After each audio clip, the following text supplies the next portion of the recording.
Esteem নিডটা কি তাহলে? যে আমি হয়তো চাকরি করি না, আমি আমার বাবার প্রপার্টি ভোগ করছি, কিন্তু মানুষ আমাকে সম্মান করছে না। অথবা আমি হয়তো চাকরি করছি, আমার অফিসে যারা আমার মানে আমার উচ্চ পদস্থ যারা আছে তারাও আমাকে তেমন একটা পাত্তা দেয় না, আবার আমার নিম্ন পদে যারা আছেন তারাও আমাকে পছন্দ করেন না। তার মানে সেলফ এস্টিম নেই। অথবা একজন মানুষ, তিনি হয়তো বাড়ির বাইরে আহ, খুব বড় প্রফেশনাল, বাট বাড়িতে তাকে কেউ সেরম ভাবে মূল্যায়ন করছে না, সেরম ভাবে মূল্য দিয়ে কথা বলছে না। তাহলে সেইগুলো হচ্ছে সাইকোলজিক্যাল নিড। এস্টিম, দেখেন, সম্মান পাওয়ার চাহিদা কিন্তু এক ধরনের মানুষের সাইকোলজিক্যাল নিড। এবারে একদম শেষে আসে সেলফ অ্যাকচুয়ালাইজেশন। একটা জিনিস খেয়াল করবেন, মানুষ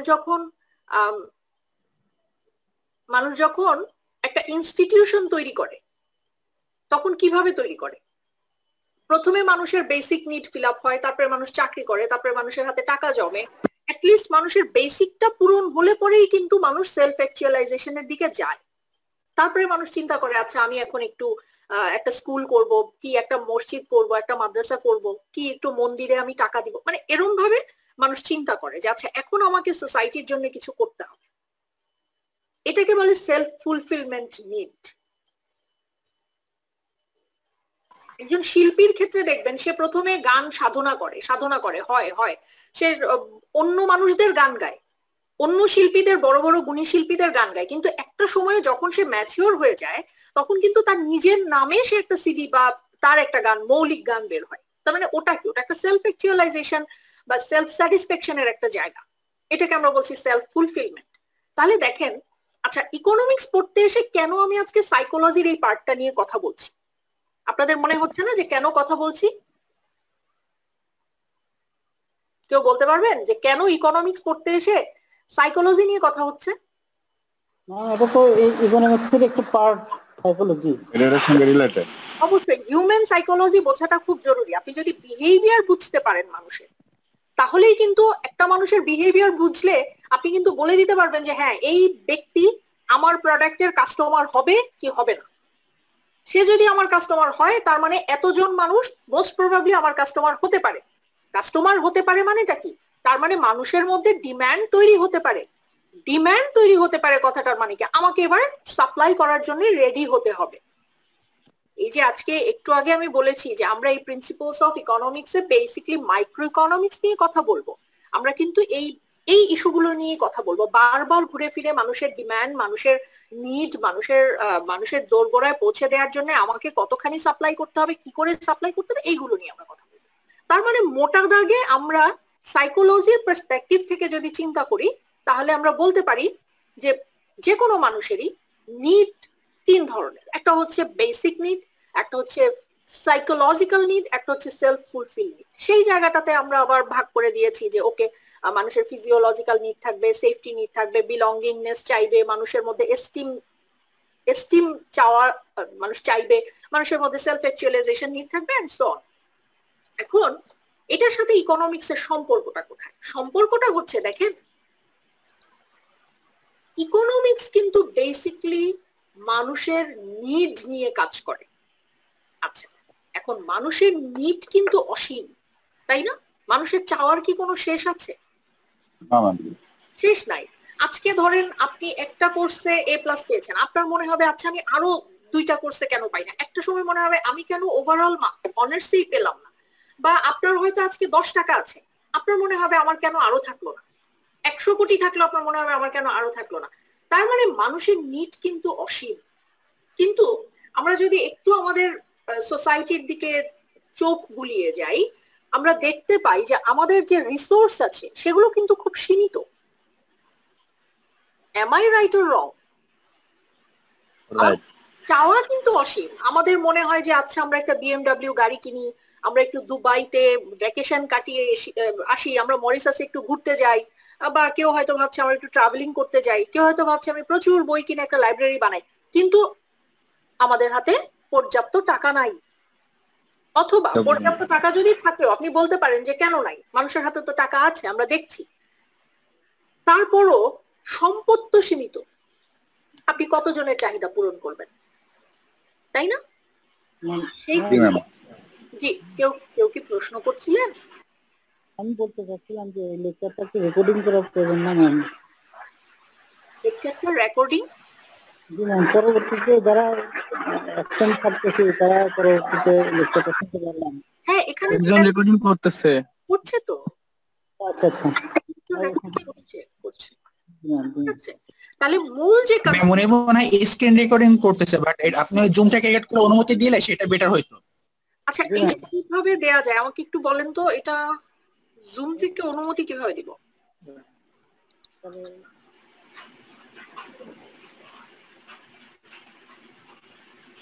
লেট মি চেক। ম্যাম, যাকে অনুমতি দিবেন তার ওইখানে সিলেক্ট করে ওইখানে অপশন দেখায়, তখন আপনি অনুমতি দিতে পারবেন। আচ্ছা, দেখি।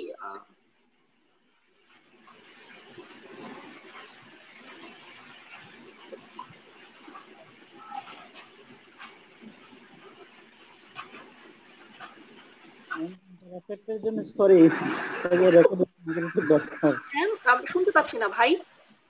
বলছিলাম যে ইন্টারাপ্টেড করার জন্য সরি। It's okay. নুরুদ্দিন কথা শুনতে পাচ্ছেন? জি ম্যাম, শুনতে পাচ্ছি। আপনি কি পারবেন আমি যদি আপনাকে কো-হোস্ট করে দেই? ম্যাম আমাকে দেওয়া হচ্ছে ম্যাম, সামিউলকে দেন ম্যাম, ও তো পিসিতে করে, আমি তো ফোন থেকে করতেছি। সমস্যা নেই, আচ্ছা ঠিক আছে। হ্যাঁ, আমার এখানে রেকর্ডিংটা হচ্ছে না, ঠিক আছে, সামিউল করতে থাকেন।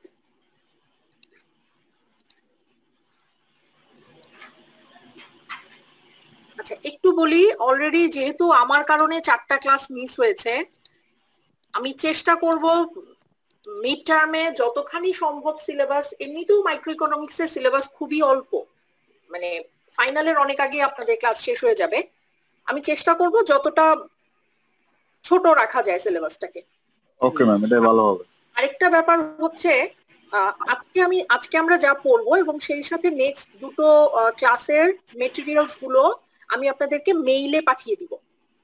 ওকে, এখানে আমরা একটু স্লাইড দেখবো। আচ্ছা, আর আপনাদেরকে একটা বই দিব আমি। ইকোনমিক্সে আপনারা যে কোনো বই ফলো করতে পারেন, আমি প্রেফার করি স্যামুয়েলসনের একটা বই মাইক্রো ইকোনমিক্স এর উপরে। এই বইটা একটু সোজা করে লেখা, এই বইটা যদি আপনারা দেখেন আপনাদের জন্য ভালো হবে। আর এগুলো ছাড়াও কিছু রেফারেন্স বুক আমি আপনাদেরকে মেইল করে দিব, আপনি যে কোনো বই ফলো করতে পারেন। আর আপনাদেরকে অ্যাকর্ডিং টু দা বই বা অ্যাকর্ডিং টু আমার স্লাইড লিখতে হবে না, একদম নেসেসারি না। আপনি যেটা ভালো মনে করবেন, আপনি যা জানেন সেটা আপনি গুছিয়ে লিখবেন। আমরা শুরু করছি। আমরা একটু আগে বলেছি যে যেহেতু আমরা মানুষের নিড নিয়ে কথা বলছিলাম, সেইখানে আমরা দেখতে পাচ্ছি যে মানুষের নিড অসীম, কিন্তু আমাদের সোসাইটিতে যে রিসোর্স আছে সেই রিসোর্স গুলো সীমিত। তার মানে আমাদের লিমিটেড রিসোর্স কিন্তু আনলিমিটেড ডিমান্ড, আনলিমিটেড নিড।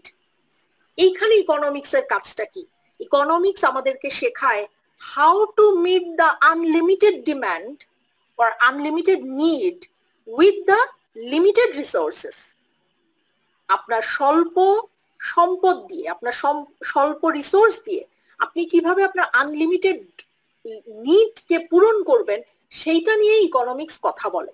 এবং সেইখানে ইকোনমিক্স একজন ব্যক্তির নিড নিয়ে যেমন কথা বলে, ঠিক সেরকম ভাবে একটা দেশ, মানে একটা দেশের মানুষের ওভারঅল নিড নিয়ে কথা বলে, পুরো পৃথিবীর মানুষের নিড নিয়ে কথা বলে। যেমন আমরা প্রায় দেখি বাজারে শীতের সবজি আসছে, এই বছরে শীতের সবজির চাহিদা এতটুকু হবে, অথবা প্রায় আপনারা খবরে দেখবেন কোরবানির আগে বলে দেয় যে এই বছরে গরুর চাহিদা এত হবে বা ছাগলের চাহিদা এত হবে। এটি কিভাবে বলে?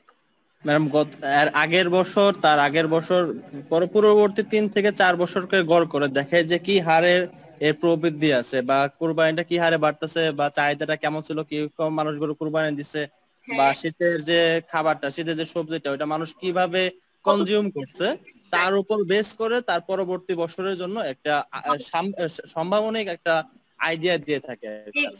এক্স্যাক্টলি। মানুষের, তাহলে আমরা আগের বছরগুলোর চাহিদা বুঝে সেটা বলতে পারি। আচ্ছা, হোয়াট অ্যাবাউট দ্য নতুন প্রোডাক্ট? এটা তো ধরেন আগের বছরের চাহিদা দেখে বুঝলাম, কিন্তু যেই প্রোডাক্টটা প্রথম মার্কেটে আসলো সেইটার ব্যাপারে মানুষ কিভাবে ধারণা করে? হ্যাঁ, নতুন প্রোডাক্টের ক্ষেত্রে ম্যাডাম যেটা হয়, এটা আমরা ফার্স্টে কি করি, একটা অ্যাডভার্টাইজমেন্ট করি যে প্রোডাক্টটা আমার এমন মানুষের দ্বার প্রান্ত আগে পৌঁছায়। আমাদের বর্তমানে যে সুযোগ সুবিধা আছে মিডিয়ার মাধ্যমে, যেটা আমি সহজ ভাষায় বলতেছি, মিডিয়ার মাধ্যমে আমরা কি করি, ওটাকে মানুষের দ্বার প্রান্তে পৌঁছায় যে আমাদের এই জিনিসটার মধ্যে এই উপাদান গুলো আছে। যেমন একটা ডিটারজেন্টের কথাই বলি, সাপোজ মনে করেন আমি ডিটারজেন্ট পাউডার আনলাম, বললাম যে এর মধ্যে আমি এই উপাদানগুলো দিচ্ছি যার জন্য আপনার কাপড় ওয়াশ করতে সুবিধাটা বেশি হবে, আপনার ওই ক্ষেত্রে আপনার ঝামেলাটা কম, আপনার কষ্ট কম হবে, খুব দ্রুত এটা আপনি পরিষ্কার করতে পারবেন। তখন আমি কি করব, যে ওই অনুযায়ী আমি ফার্স্টে একটা অ্যামাউন্ট অনুযায়ী আমি ওটাকে ফার্স্টে ডেলিভারি দেব, যে দেখি মানুষ এটা কিভাবে কনজিউম করে। ওই আমার অ্যাডভার্টাইজের উপর বেস করে মানুষ জিনিসটাকে কনজিউম করা শুরু করে, তারপরে ওইটার উপর ভিত্তি করে আপনার আর কি পরবর্তী যে স্টেপ গুলো নিতে হয় এগুলো না হয়। আমরা একটা আইডিয়া নিব যে হ্যাঁ আমাদের এতখানি মানুষের চাহিদা হতে পারে। Okay, excellent. তার মানে ইকোনমিক্স আমাদেরকে শেখাচ্ছে how to meet the limited বা how to meet the unlimited need with the limited resource. So সেই জায়গা থেকে আজকে যদি আমরা ইকোনমিক্স এর ডেফিনেশন কি সেটা বুঝতে চাই, তাহলে বলা হচ্ছে যে economics is a social science that studies individuals and organizations engaged in and production, distribution, consumption of goods and services. আমরা যে সমস্ত ব্যক্তি বা প্রতিষ্ঠান পণ্য উৎপাদন করে, পণ্য বিক্রি করে, পণ্যকে ডিস্ট্রিবিউশন করে, তারা কখন কার কাছে কিভাবে কেন কতখানি পণ্য বিক্রি বা উৎপাদন করবে সেইটা নিয়ে যে স্টাডিজটা হয়, সোশ্যাল সামাজিক বিজ্ঞানের যে সাইটটাতে এই ইস্যুগুলো নিয়ে ডিসকাস করা হয়, দ্যাট ইজ বেসিক্যালি ইকোনমিক্স। আচ্ছা, আরেকটু যদি ইলাস্ট্রেট করে বলি, তাহলে economics is the study of how societies choose to use scarce productive resources. আমার প্রোডাক্টিভ রিসোর্স কতখানি আছে সেটাকে আমি কিভাবে ব্যবহার করব, সেই ডিসিশন মেকিং গুলো কিন্তু ইকোনমিক্সে হয়ে থাকে। তার মানে ইকোনমিক্স কিন্তু বেসিক্যালি ডিলস উইথ তিনটা ডিসিশন। একটা হচ্ছে যে how people decide to buy, how firms decide to produce, how much to produce, কারা এটাকে প্রডিউস করবে, এবং হাউ সোসাইটি অ্যাকসেপ্টস ইট।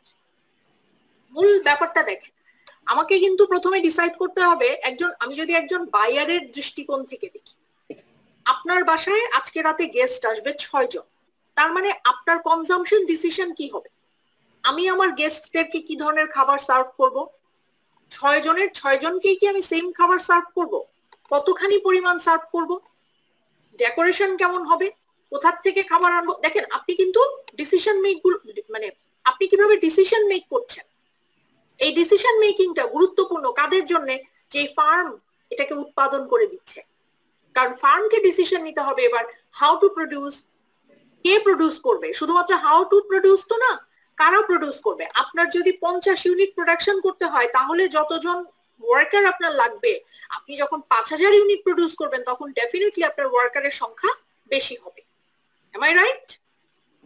তার মানে ইকোনমিক্স ডিসিশন মেক করছে হাউ পিপল ডিসাইড, সেটা নিয়ে how people decide about how much to produce, এটা নিয়ে ইকোনমিক্স ডিসিশন মেক করছে। তারপরে আরেকটা ডিসিশন ইকোনমিক্স নিচ্ছে, how society decides how to divide its resources between national defense, consumer goods, protecting the environment and other needs. এই যে আমরা প্রায় শুনি যে সশস্ত্র বাহিনীর জন্য একটা আলাদা বাজেট বা বিশ্ববিদ্যালয়ের জন্য একটা আলাদা বাজেট, তার মানে কতখানি কাকে দেয়া হবে এটাও তো একটা আমরা যদি দেশের পার্সপেক্টিভ থেকে, ব্রডার পার্সপেক্টিভ থেকে চিন্তা করি, তাহলে দেখেন রিসোর্সের উপরে তো সবারই অধিকার আছে, তাহলে কাকে কতখানি দেয়া হবে? আর্মিরা কতখানি পাবে, নৌবাহিনী কতখানি পাবে, সিভিলিয়ানসরা কতখানি পাবে? তার মানে ইকোনমিক্স বেসিক্যালি 3 ধরনের প্রশ্নের উত্তর খুঁজতে চেষ্টা করে। একটা হচ্ছে হাউ টু প্রডিউস, একটা হচ্ছে হোয়াট টু প্রডিউস, একটা হচ্ছে for home I should produce. এই পর্যন্ত বোঝা গিয়েছে? জি ম্যাডাম। প্রশ্ন আছে? না। আচ্ছা, আরেকটা কথা বলি। অবশ্যই। আপনাদের যদি মনে হয় যে লাঞ্চ আওয়ারের পরে এই 3:30 থেকে ক্লাস করাটা আপনাদের জন্য ডিফিকাল্ট, একটু ঘুম ঘুম পায়, তাহলে দুটো অপশন, ইদার আপনারা চা কফি নিয়ে বসতে পারেন অথবা শুক্রবার রাতে ক্লাস করতে পারেন, আপনাদের ইচ্ছা। ম্যাডাম আমি করি ম্যাডাম, রাতের বেলা শুক্রবার রাতে মাফ থাকে। আচ্ছা ঠিক আছে, ঠিক আছে, কোনো অসুবিধা। ওকে, তাহলে আসেন এবারে আমরা একটু দেখি যে মডার্ন অ্যাকাউন্টিং মডার্ন ইকোনমিক্স এর যিনি প্রবর্তক, উনি ইকোনমিক্সটাকে কোন দৃষ্টিতে দেখেন। উনি কিন্তু ইকোনমিক্সটাকে নিয়ে এসছেন, একেবারে কনসাইজ করে নিয়ে এসছেন। উনি বলছেন যে আমাদের প্রোডাকশনের তিনটে মূল জায়গা, একটা হচ্ছে ল্যান্ড, একটা হচ্ছে লেবার, একটা হচ্ছে ক্যাপিটাল। কারণ আমরা যখন ডিসাইড করব how to produce, what to produce, for home to produce, আমাদেরকে কিন্তু জানতে হবে যে এই যে প্রোডাকশন আমরা করব, এটা করার জন্য আমাদের রিসোর্স গুলো কি কি, কোন রিসোর্স গুলোকে ব্যবহার করে এই প্রোডাকশন করতে পারি আমরা, এবং প্রোডাকশন করার পরে আমাদের প্রোডাক্টটা আমরা কনজিউমারের দোরগোড়ায় পৌঁছে দিতে পারি।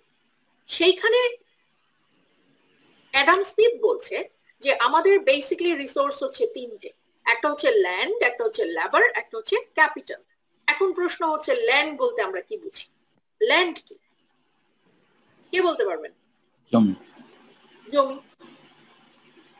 ল্যান্ড মানে আমাদের যেসব রিসোর্স গুলো আছে, যেমন মনে করেন আমাদের পেপার তৈরি করতে যেমন আমাদের কচুরি পানা লাগে, এই জিনিস র মেটেরিয়ালসটা আর কি, যেটাকে বলে কাঁচামাল, ন্যাচারাল রিসোর্সেস। ল্যান্ড বলতে, হ্যাঁ ল্যান্ড বলতে আমরা কিন্তু শুধুমাত্র এই যে খোলা যে জমি আছে সেটাকে বোঝাচ্ছি না, তা না, সবকিছু ন্যাচারাল রিসোর্স। সমুদ্রে মাছ আছে, আপনি মাছের ব্যবসা করবেন, সি ফুডের ব্যবসা করবেন, সমুদ্রটা কিন্তু তখন আপনার জন্য একটা রিসোর্স। যিনি যেই ব্যক্তি মধুর ব্যবসা করবে, সুন্দরবনের মধু, তার জন্য কিন্তু সুন্দরবনটা একটা রিসোর্স, তাই না? আচ্ছা, তারপরে আছে লেবার। আচ্ছা, লেবার বলতে আমরা কি বুঝি? মানুষ বা আপনার শ্রমিক, দক্ষ স্কিলফুল শ্রমিক, যে আমাদের শ্রমিকের দক্ষতা কেমন আছে এগুলো। Skilled person. লেবার বলতে আমরা বুঝি স্কিলড পারসন, যারা এখানে শ্রম দিবে। এখন শ্রম দিবে বলতে আপনি মেন্টালি শ্রম দিতে পারেন, আপনি ফিজিক্যালি শ্রম দিতে পারেন। ইকোনমিক্স বলছে যে শুধুমাত্র যারা কায়িক পরিশ্রম করছে তাদেরকেই আমরা লেবার বলছি না, তা না। ইকোনমিক্স বলছে যারা শারীরিক পরিশ্রম করছে তারাও যেরকম লেবার, ঠিক সেরকম ভাবে যারা মানসিক পরিশ্রম করছে তারাও কিন্তু লেবার। এই দৃষ্টিকোণ থেকে এই যে আমি আপনাদের সাথে ক্লাস নিচ্ছি বা ক্লাস কন্ডাক্ট করছি, আমিও কিন্তু লেবার। ওকে, আচ্ছা, এরপরে আসছে ক্যাপিটাল। হোয়াট ইজ ক্যাপিটাল, এটা কে বলতে পারবেন? আমরা কিন্তু অ্যাকাউন্টিং এ ক্যাপিটাল নিয়ে কথা বলে এসেছিলাম, সেটা মনে থাকার দরকার নাই, কিন্তু আপনি কি মনে করেন হোয়াট ইজ ক্যাপিটাল? ক্যাপিটালটা হলো আমার যেসব জিনিসপত্রের মাধ্যমে আমি আমার যেমন ম্যাডাম আপনার সমুদ্রে যেসব কৃত্রিম জিনিসপত্র গুলাকে আমি যার মাধ্যমে প্রসেসিং করে বিক্রি করব, যে জিনিসটার মাধ্যমে। এক্স্যাক্টলি। তাহলে ক্যাপিটালের কথা বললে প্রথমেই কিন্তু টাকার প্রশ্নটা, মানে টাকাটা চলে আসে। টাকা একটা ক্যাপিটাল, এটা আমরা বলে থাকি। এগুলো ছাড়াও বিভিন্ন ধরনের টুলস, মেশিনারিজ, ফ্যাক্টরিজ। আপনি হয়তো হিমায়িত খাদ্য সরবরাহ করবেন, তার মানে আপনার একটা হিমাগার আছে, দ্যাট ইজ আপনার ক্যাপিটাল, তাই না? জি ম্যাডাম। ওকে, এবারে দেখেন এখানে আমরা ইকোনমিক্স এর দুটো পার্টের মধ্যে তফাৎটা কি সেটা দেখার চেষ্টা করব। একটু আগে আমি বলেছি যে আমাদের এই প্রিন্সিপালস অফ ইকোনমিক্স এ আমরা বেসিক্যালি মাইক্রো ইকোনমিক্স এর পার্টটাকে কভার করব, আর ম্যাক্রো ইকোনমিক্স এর পার্টটা আমরা একদম শেষের দিকে কভার করব। এখন মাইক্রো ইকোনমিক্স বলতে আসলে আমরা কি বুঝি? কখনো শুনেছেন micro economics and macro economics, এই কথাগুলো কোথাও শুনেছেন? শুনছি ম্যাডাম, আমার বোন অর্থনীতির স্টুডেন্ট ছিল তো, ওর কাছে শুনছি। ও গ্রেট, তাহলে বলেন কি শুনেছেন আপনি? ওইভাবে তো এরকম কিছু শুনিনি, জিজ্ঞাসা করিনি, ওরা পড়তে শুনতাম আর কি, ও পড়তো যখন তখন শুনতাম। আচ্ছা ফাইন। মাইক্রোইকোনমিক্স কিন্তু basically deals with individual, firm, industry and public decision making. আচ্ছা বলি, জি বলেন। নয়েজ, এখানে নয়েজ হচ্ছে। মাইক্রো ইকোনমিক্স গুলো হলো যেগুলো ম্যাডাম ছোটখাটো ব্যবসা ট্যাবসা করার যেসব পরিকল্পনা গুলো নেওয়া হয়, বা বাসায় কোনো একটা ব্যবসা করার পরিকল্পনা নেওয়া হয়, ওইগুলো হলো মাইক্রো ইকোনমিক্স। মূলত ওইগুলা নিয়ে ওইগুলারই কাজ করে আর কি। আমার জানা মতো, এর সাথে বেশি কিছু জানি না আর কি। আচ্ছা ঠিক আছে, অসুবিধা নেই, আপনি অনেকটাই জানেন। মাইক্রো ইকোনমিক্স হচ্ছে বেসিক্যালি একজন ব্যক্তি বা একটা ফার্ম, একটা ইন্ডাস্ট্রি অথবা বড় বড় পাবলিক ডিসিশন মেকিং, এই জিনিসগুলো হচ্ছে মাইক্রো ইকোনমিক্স এর আওতাভুক্ত। যেমন ধরেন এখন ক্লাস হচ্ছে, এখন একটা এখন তো আর করোনার সময় অন্য কিছু করা যায় না, লাইক একটা সোশ্যাল গ্যাদারিং, আপনার একটা বন্ধুদের সাথে ছোটখাটো একটা আড্ডা হবে। আপনি হয়তো 3টা 3:30টাতেই বন্ধুদেরকে টাইম দিয়েছেন, কিন্তু আপনি বন্ধুদের আড্ডায় না যেয়ে আপনি ক্লাসে অ্যাটেন্ড করছেন। এখানে আপনার একটা খরচের ব্যাপার আছে। আপনি ক্লাসে অ্যাটেন্ড করছেন মানে আপনাকে ডেটা কিনতে হয়েছে, ডেটা আপনি ইউজ করতে পারবেন না যদি না আপনার একটা সেলফোন থাকে, তার মানে আপনাকে একটা সেলফোনের জন্য ইনভেস্ট করতে হয়েছে। এই যে জায়গাগুলো, এগুলোকে বিশ্লেষণ করা হচ্ছে মাইক্রো ইকোনমিক্স এর কাজ। ওকে, অথবা আমরা যদি চিন্তা করি একটা বিজনেস ফার্মের কথা, একটা পার্টিকুলার ফার্ম, তারা চিন্তা করছে যে একটা নতুন পণ্য আনবো কি আনবো না, এটা মাইক্রো ইকোনমিক্স এর একটা পার্ট। বা পলিসি মেকারসরা মাইক্রো ইকোনমিক্স ইউজ করে, যেমন হয়তো একজন পলিসি মেকারসরা একটা নতুন পলিসি নিয়ে আসলো যে এখন থেকে যারা কার্বন ইমিশন করে তারা এত % করে ট্যাক্স দিবে, এটা মাইক্রো ইকোনমিক্স এর একটা পার্ট। এবারে আসি ম্যাক্রো এবং ম্যাক্রো কথাটাকে যদি ভেঙে ফেলি, ইকোনমিক্স কথাটাকে বাদ দিই, তাহলে মানেটা কি? মাইক্রো মানে হচ্ছে ক্ষুদ্র, আর ম্যাক্রো মানে কি? ব্রডার, বড় পার্সপেক্টিভ থেকে চিন্তা করা। Macroeconomics basically focuses on the broader economic issues confronting the nation such as inflation. আমরা মাঝে মধ্যে বলি না যে দেশের আনএমপ্লয়মেন্ট প্রবলেম, দেশের ইকোনমিক গ্রোথ ভালো না। এই যে লাস্ট আমরা বলেছি যে আমরা শুনেছি যে ইন্ডিয়ার জিডিপি থেকে বাংলাদেশের জিডিপি বেশি, শুনেছেন? ফেসবুকে এটা নিয়ে খুব লেখালেখিও হয়েছে, আমরা দেখেছি। এই যে ইস্যুস গুলো আছে, এগুলো হচ্ছে ম্যাক্রো ইকোনমিক্স এর পার্ট। ঠিক আছে, ইকোনমিক্সকে আমরা আরো দুটো অ্যাঙ্গেল থেকে দেখতে পারি, একটা হচ্ছে নরমেটিভ ইকোনমিক্স, একটা হচ্ছে পজিটিভ ইকোনমিক্স। নরমেটিভ কি আর পজিটিভ কি? নরমেটিভ ইকোনমিক্স আমাদেরকে বলে যে what ought to be done, that means হচ্ছে আমাদের কি করা উচিত। আর পজিটিভ ইকোনমিক্স বলে the things we are, the way the things are, that means হচ্ছে পজিটিভ ইকোনমিক্স আপনাকে কারেন্ট সিচুয়েশনটা বলবে। দেশে বর্তমানে 1 কোটি ছেলে মেয়ে বেকার, দেশে বেকারত্বের হার এত %, এই যে বর্ণনাটা দিচ্ছে, দ্যাট ইজ পজিটিভ ইকোনমিক্স এর পার্ট। এবারে নরমেটিভ ইকোনমিক্স আমাদের কি বলবে? আচ্ছা ঠিক আছে, দেশে যদি 1 কোটি ছেলে মেয়ে বেকার থাকে তাহলে তাদের জন্য কর্মসংস্থান এভাবে এভাবে এভাবে তৈরি করা যায়, বা বেকার ছেলে মেয়েদেরকে এত % করে ঋণ দেওয়া যায় যাতে করে তারা নিজেরা একটা ব্যবসা শুরু করতে পারে। এই যে বলছি what to be done, what should be done, এই যে শুড বি ডান নিয়ে আমরা একটা সাজেশন দিচ্ছি, আমরা একটা পলিসি তৈরি করছি, এইগুলোকেই আমরা বলছি নরমেটিভ ইকোনমিক্স। এই পর্যন্ত কি বোঝা গিয়েছে? জি ম্যাডাম, বুঝতে পারছি। প্রশ্ন আছে আপনাদের মধ্যে কোনো? না। আচ্ছা, একটু আগে বা একদম শুরুর দিকে আমরা কথা বলছিলাম যে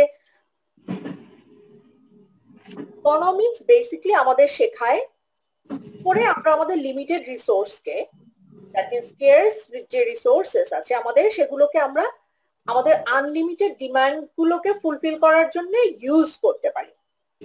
তাহলে দেখেন, আপনি যদি আপনার লিমিটেড রিসোর্সকে ইফিশিয়েন্টলি ইউজ না করতে শেখেন, তাহলে আপনি কি সাকসেসফুলি আপনার চাহিদা পূরণ করতে পারবেন? না, পারবেন না। কিন্তু একটা মানুষের যত টাকাই থাকুক, সে যদি প্ল্যান করে খরচ না করে তাহলে কি হয়? দিন শেষে আমরা বলি না যে দিন শেষে রাজার ভান্ডারও ফুরিয়ে যায়, এরকম কথা আমরা শুনেছি না? জি। ওকে, সো এইখানে যেটা বলা হচ্ছে যে আমরা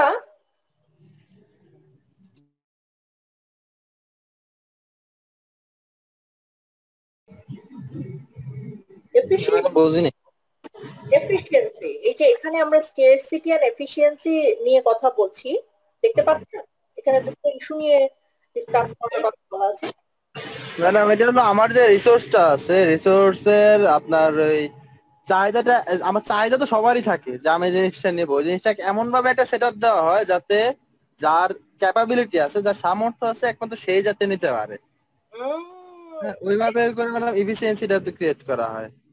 ইজ ইট এফিশিয়েন্সি? আরেকটু ক্লিয়ার করে দেন, আরেকটু দেখেন তো কোনো ভাবে ভাবা যায় কিনা।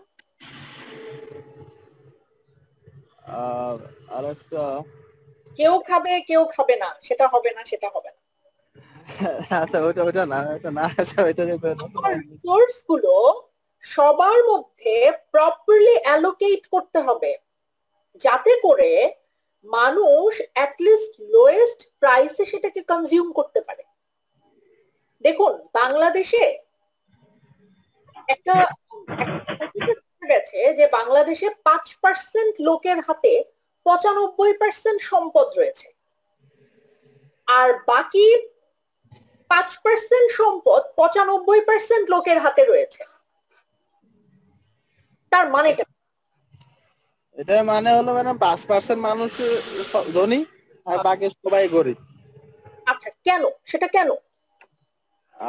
এটা হলো মানে অর্থনৈতিক দিক থেকে তারা প্রচুর পরিমাণ অর্থের সম্পদের মালিক ওই দিক থেকে, আর বাকিরা ওইভাবে ওইটা করতে পারেন না, যার জন্য তারা গরিব। আচ্ছা আমরা একটু পাশের দেশ ভারতে ট্রাভেল করে আসি, চলেন। গিয়েছেন তো ভারতে? না ম্যাডাম, ভারতে যাওয়ার সৌভাগ্য হয়নি কোন সময়। মানে সৌভাগ্য তো দুর্ভাগ্যের বিষয়। হয়নি। যাই হোক, বর্ডারে পুলিশ এগুলি করে মারা ফেলে। না না না, পাসপোর্ট এন্ড এভরিথিং থাকে, কিছু না। আচ্ছা এটা যাওয়াটা গুরুত্বপূর্ণ না, আমি যেটা বলতে চাইছি কিছু মাঝখানে যখন ইলিশ সাপ্লাই করা হলো এই যে রিসেন্টলি, তখন ফেসবুকে একটা লেখা নিয়ে খুব তোলপাড় হয়ে গেছে, বলেন তো? তো মারাই গেল। কে মারা গেল? ওই যে বইটা কাহিনীতে। না না না না, আমি ওটা তো গত বছরের ইলিশের কেজ নিয়ে নাকি? এইটা না, আরেকটা লেখা। মানে টেস্ট লাগাই দিয়েছি হয়তো বা। না না, হ্যাঁ এটা না, এটা তো আগের বার। এইবারে যেটা মানে সেদিন আমি একজনের লেখা পড়ছিলাম যে ইন্ডিয়াতে যেরকম হয়, ওদের যখন আপনি বাজারে যাবেন, আপনি যদি 2 পিস মাছ কিনতে চান, ধরেন একটা ইলিশ মাছ, আপনি গোটাটা কিনবেন না, আপনি শুধু ইলিশ মাছের মাথাটা কিনবেন আর হয়তো লেজটা কিনবেন। জি ম্যাডাম, এটা শুনছি যে আমি যতটুকু আমার প্রয়োজন, আমার ফ্যামিলি মেম্বার 4 জন, আমি 4 পিস নিতে আছে, সে আমাকে 4 পিসই দিবে। 4 পিসে দিবে। আপনি হয়তো একটা চিকেন কিনবেন, আপনার বাসায় আপনি থাকেন একা, আপনার গোটা মুরগিটার দরকার নাই, আপনি হয়তো চাইছেন যে আচ্ছা আমাকে শুধু একটা হাফ চিকেন দেন।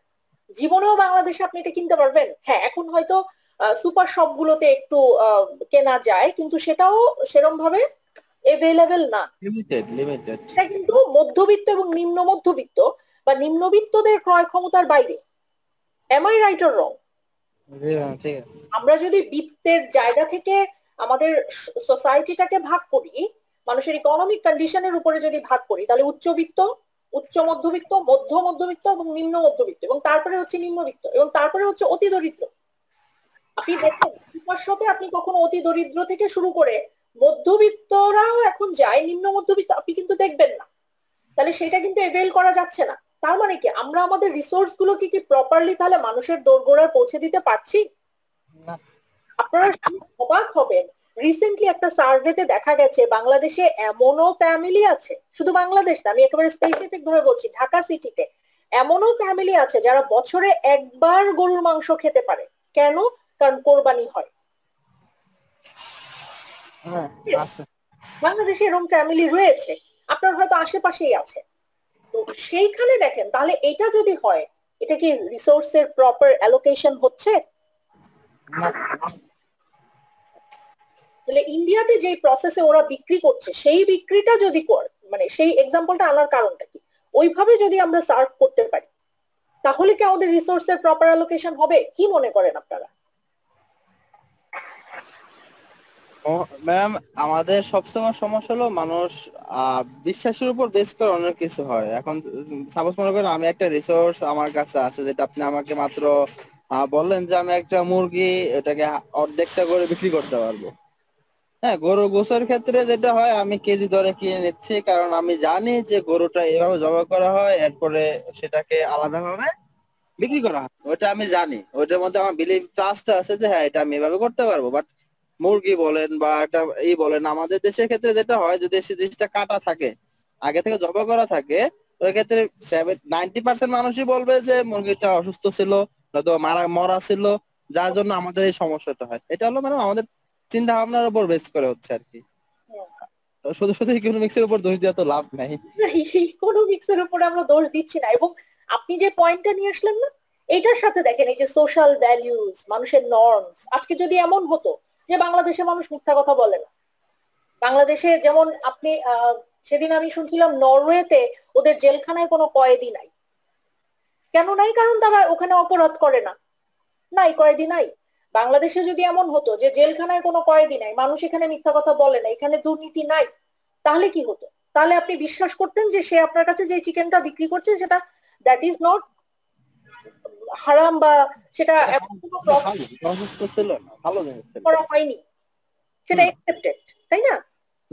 তাহলে দেখেন ইকোনমিক্স কিন্তু শুধু একটা সোসাইটির কে কতখানি কিনবে আর কে কতখানি কনজিউম করবে সেটা নিয়ে কথা বলছে না, মানুষের ওভারঅল বিহেভিয়ার নিয়েও কিন্তু ভাবছে। এবং একটা মানুষের বিহেভিয়ার কিন্তু আপনার আচরণ কেমন হবে এটা যেমন আপনার দিক থেকে মানে যতখানি কন্ট্রিবিউশন, ঠিক সেই রকম ভাবে আপনার আশেপাশের পরিস্থিতিরও একটা কন্ট্রিবিউশন আছে না?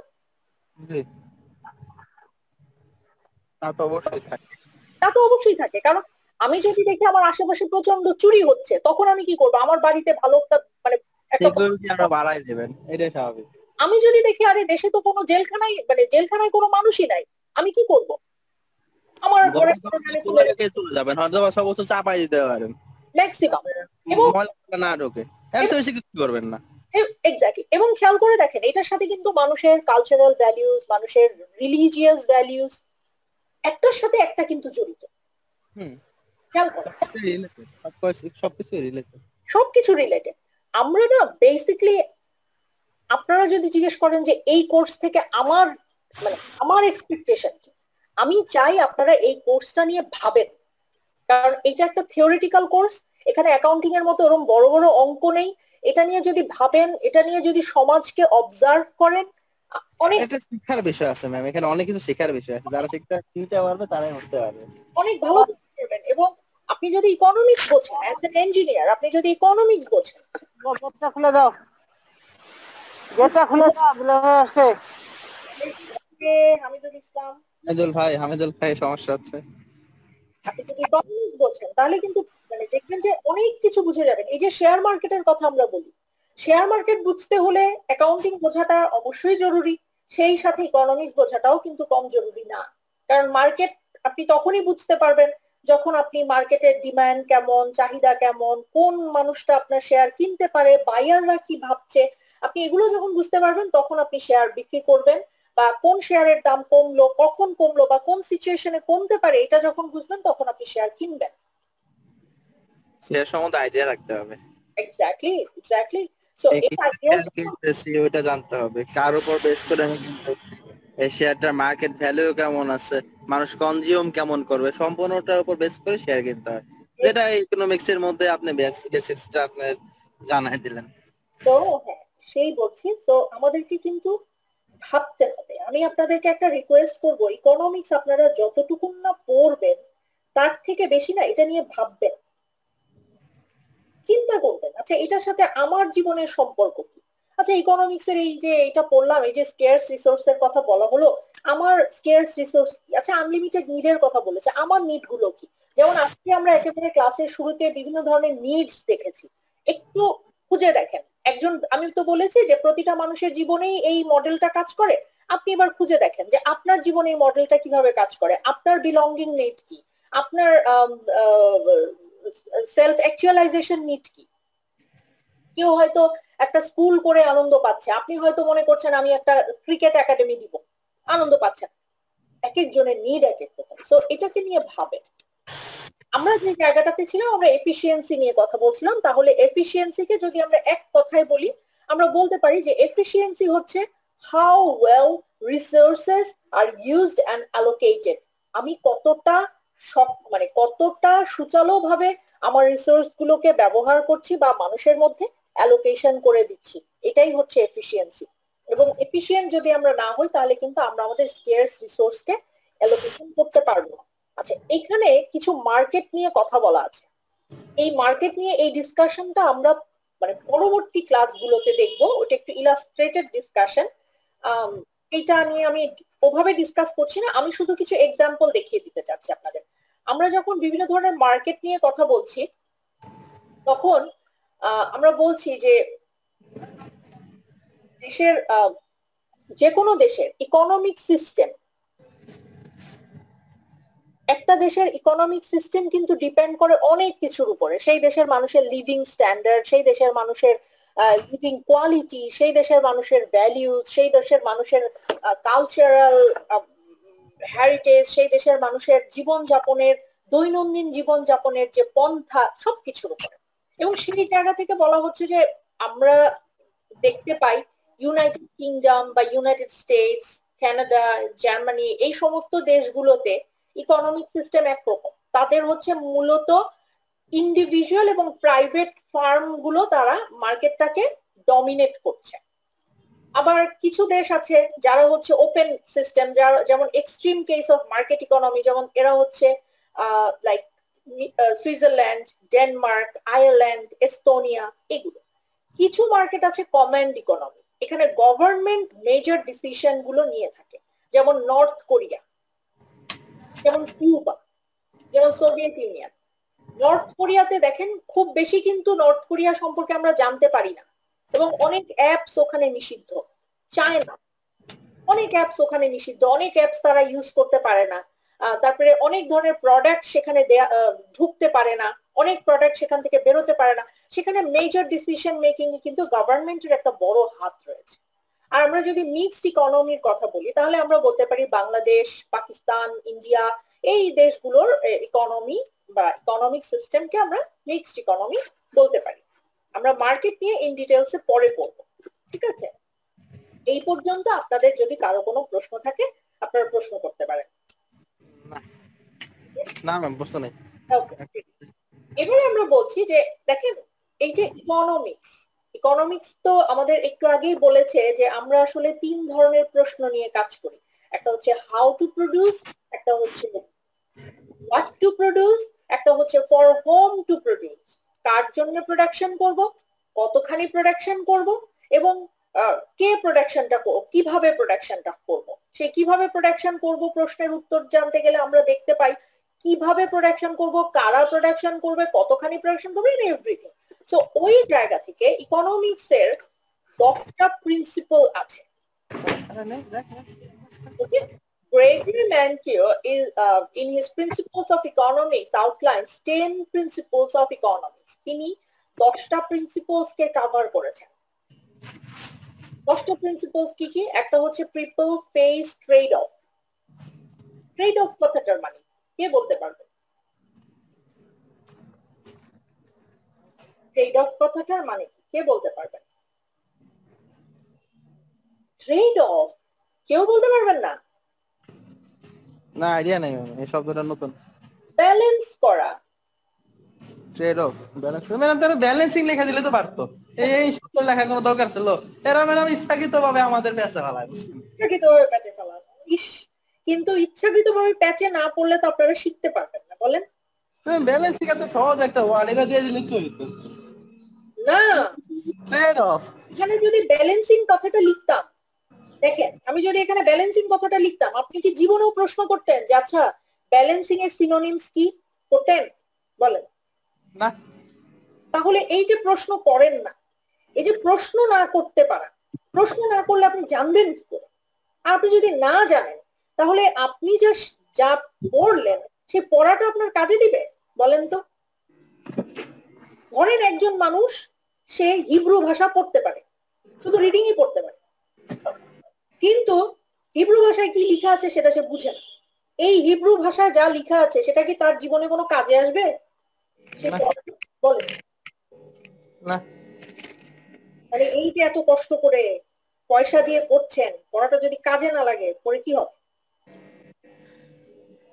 মাঝে মধ্যে এটা চিন্তা ভাবনা করি, চাকরি করতেছি যে ম্যাডাম, পরে কাজে লাগতেছে তো। চাকরি করছেন, কাজে লাগছে? হ্যাঁ, চাকরি করতেছি না। আরো বড় চাকরি করবেন ইনশাআল্লাহ। ইনশাআল্লাহ, দোয়া করবেন অবশ্যই। আমরা একটু সামনের দিকে যাই। পিপল ফেস ট্রেড অফ, আমরা ট্রেড অফ এর কথা বলছি, এটা একটা প্রিন্সিপাল, এটা নিয়ে আমি ইলাস্ট্রেশন করব।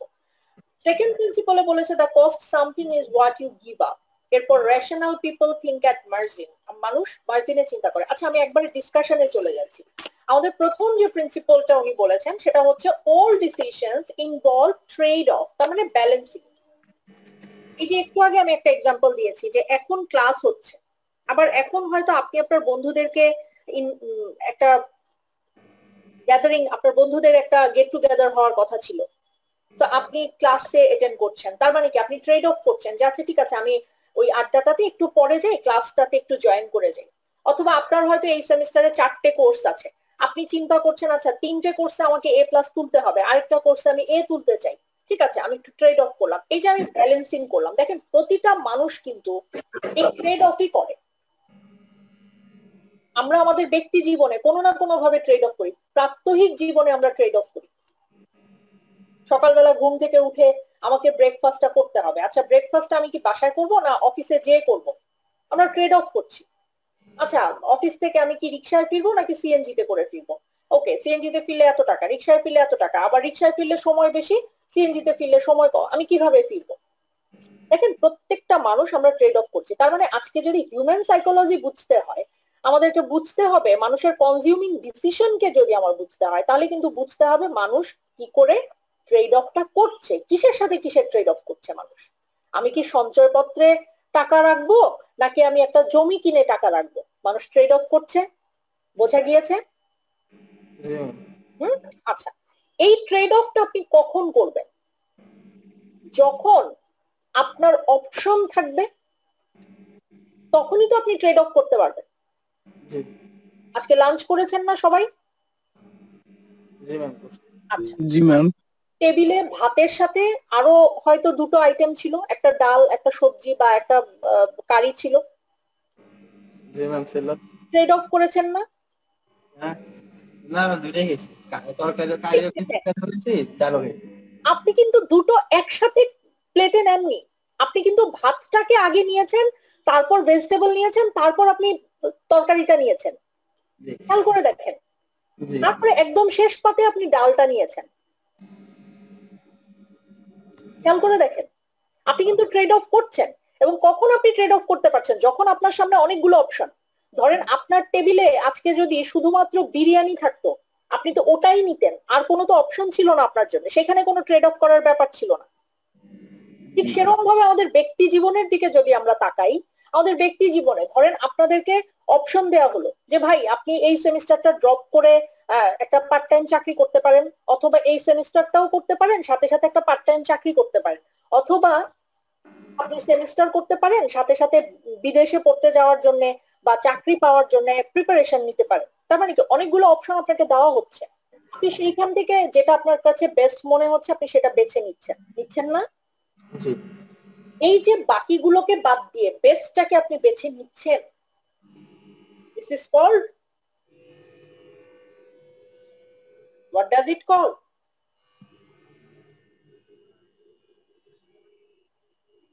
এটাকে কি বলা হয়? Opportunity cost. মনে নেই?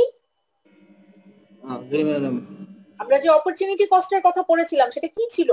যে আমরা আমাদের সামনে যখন অনেকগুলো অপশন থাকে বা একের অধিক অপশন থাকে, যখন ওই একটা অপশনকে বাদ দিয়ে আরেকটা অপশনকে আমরা চুজ করি, that is called opportunity cost. কোনটা? যেটাকে আমরা বাদ দিয়ে দিলাম, নেক্সট বেস্ট অল্টারনেটিভ। কথা বোঝা গিয়েছে? বুঝতে পেরেছেন? আচ্ছা ট্রেড অফের সাথে তাহলে অপরচুনিটি কস্টের সম্পর্কটা কি? মানুষ ট্রেড অফ করে, মানুষ একটাকে বাদ দিয়ে আরেকটাকে বেছে নেয়, বা একটার থেকে একটু নেয় আরেকটার থেকে আরেকটু নেয়, this is called trade off. আর মানুষ যখন এই যে বেছে নেয়ার জায়গাটাতে আপনি যখন বাকি অল্টারনেটিভস গুলোকে বাদ দিয়ে দিয়ে একটাকে ফাইনালি একটা কিছুকে আপনি চুজ করলেন, তাহলে যেগুলোকে আপনি বাদ দিয়েছেন সেটা হচ্ছে আপনার অপরচুনিটি কস্ট। বোঝা গিয়েছে? বোঝা গিয়েছে? আচ্ছা এরপরে বলেছে rational people think at the margin।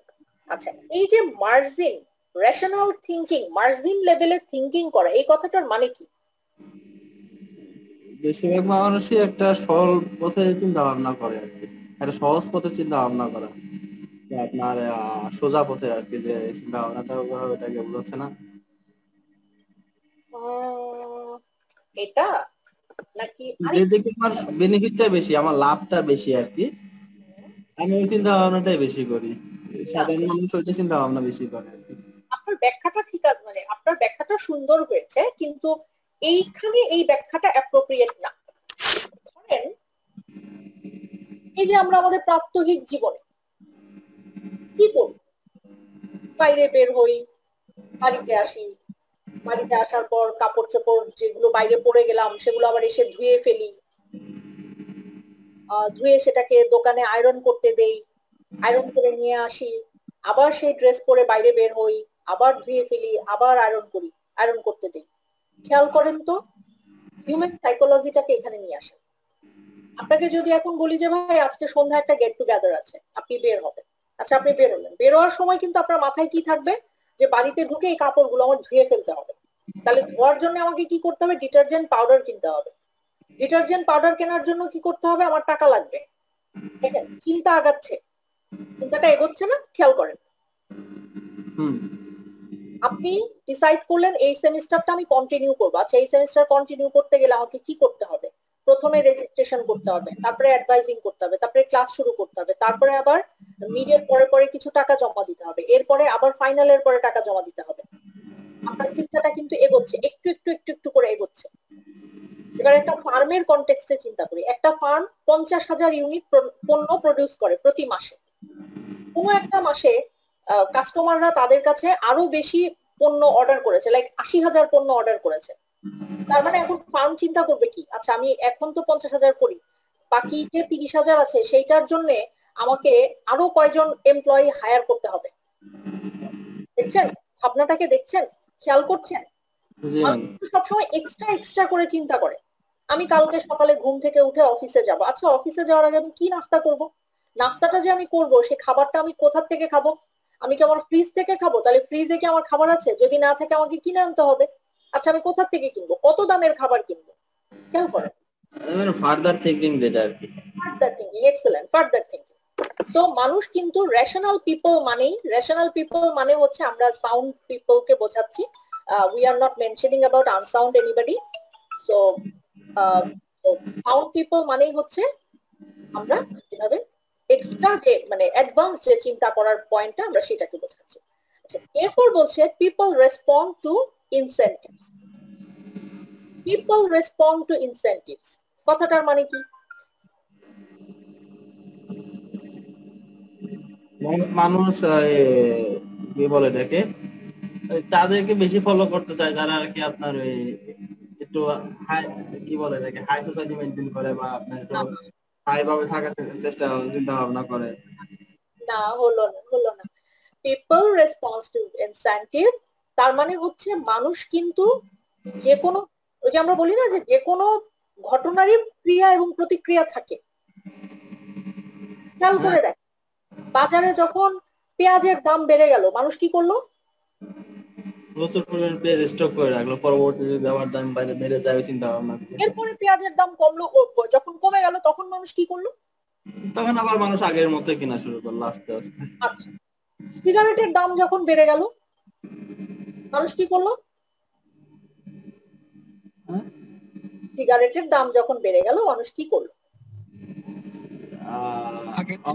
শুরু করলো, অনেকে সিগারেট খাওয়া বাদ দিয়ে দিল, কেউ বাদ দিয়ে দিল, কেউ তার হ্যাবিটটাকে চেঞ্জ করার জন্য সিগারেট বাদ দিয়ে চকলেট খেতে শুরু করলো, কেউ হয়তো সিগারেট খাওয়া ভাবলো যে না ঠিক আছে আমার তো টাকা মানে আমার বেড়ে গেল, আমার অসুবিধা হচ্ছে না, আমি এফোর্ড করতে পারি, সে খাচ্ছে। খেয়াল করে দেখেন মানুষ কিন্তু ইনসেন্টিভ বলতে শুধুমাত্র যে পুরস্কার বোঝাচ্ছি সেটা না। আবার মানুষের দেখেন আপনার বস যখন আপনার সাথে ভালো করে কথা বলবে তখন আপনার মনে হয় না যে আচ্ছা এই কাজটা আরো ভালো করে করি, বা অফিস যখন বলে যে ভাই এই বছর যদি সেলস বেশি হয় আপনাদেরকে সেলস এর উপরে একটা বোনাস দেওয়া হবে, মানুষ চিন্তা করে কি আচ্ছা ঠিক আছে তাহলে সেলস বাড়ানোর জন্য আমরা কাজ করি। গভর্নমেন্ট যদি আজকে গ্যাসের দাম বাড়িয়ে দেয় কি হয়, মানুষ হয় আন্দোলন করে, না হয় প্রতিবাদ করে, না হয় মানুষ মেনে নেয়, অল্টারনেটিভ চিন্তা ভাবনা করে যে গ্যাসের কি করা যায়। তার মানে আজকে যদি আমরা একজন সাপ্লায়ারের দৃষ্টিকোণ থেকে আমাদের দৃষ্টিকোণ থেকে চিন্তা করি যে আমরা মানুষের জন্য পণ্য সাপ্লাই করি, তার মানে কি মানুষ রেসপন্ড করবে।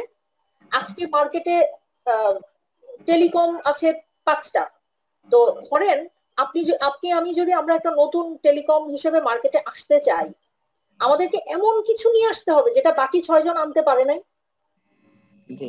তাই না? সো তার মানে মানুষ কিন্তু ইনসেন্টিভের প্রতি রেসপন্স করে এবং মানুষের এক একজনের রেসপন্সটা এক এক রকম হয়। আচ্ছা, আমাদের হাতে কি সময় আছে? না ম্যাম, শেষ তো।